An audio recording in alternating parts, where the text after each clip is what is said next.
Hey guys. I'm Bob. I'm Barb. Together we make up HetteshWorld. So what is the video about today, Bob? Have you ever had fuel stolen out of your truck? Because we have. So stay tuned. We're Bob and Barb.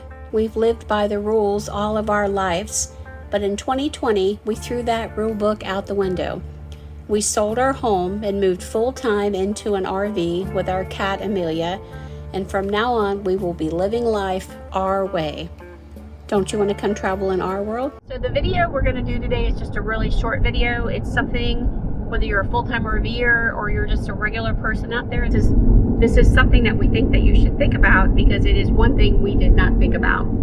Yeah, with the rising prices of diesel fuel now going over $5 a gallon, now in some of these campgrounds you have to watch not just your bicycles and stuff, but and I'm not saying all campgrounds are bad, but some of these campgrounds, people come in and out that are not part of the camping community. Yeah. And they do bad things. And we never would have expected it this part, because we were in Tallahassee, and it's kind of, I don't know, more of a safer part. I would have expected this at some of the encores down in middle Florida where they had a lot of homeless on the outside. Yeah, what we noticed was our travel from the South Florida up to the Panhandle. I'm very good about watching my fuel and knowing how much fuel. Well, we went to start the truck the next day, and we were under a half a tank, and I knew I was closer to the 3/4 marker, and I thought, well, maybe the gauge will self-adjust, and I knew about how many miles we had till we were empty. Yeah. There was fuel missing. Yeah. There's no doubt about it. We have no leaks, we have no issues, everything's fine as far as, you know, the truck itself. Yeah, we do have an auxiliary tank that sits in the bed, but it's usually under the tonneau cover, and it does have a lock on it. Yeah. So now we have to buy a lock for our fuel, our main fuel tank. You think that with the Ford truck Ford, what are you thinking?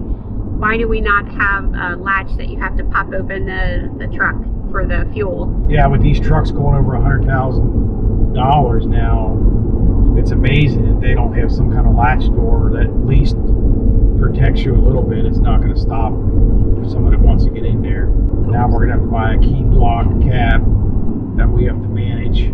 Yeah, because and not lose it. We're trying to find one that has a latch on it, and we're going to be doing that when we get to Livingston.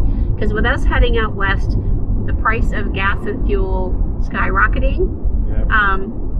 Yeah, we don't want that to happen. Yeah, people start getting desperate. It's funny because this morning I turned on the news. The first thing that was on the news was talking about people stealing fuel now because of the price of fuel, and people are getting desperate, or you know, they're just doing dumb things. I mean, we're safe and secure. That's what we're all about. I mean, we have cameras on the inside. I think we're probably going to go ahead and get the Ring camera on the outside.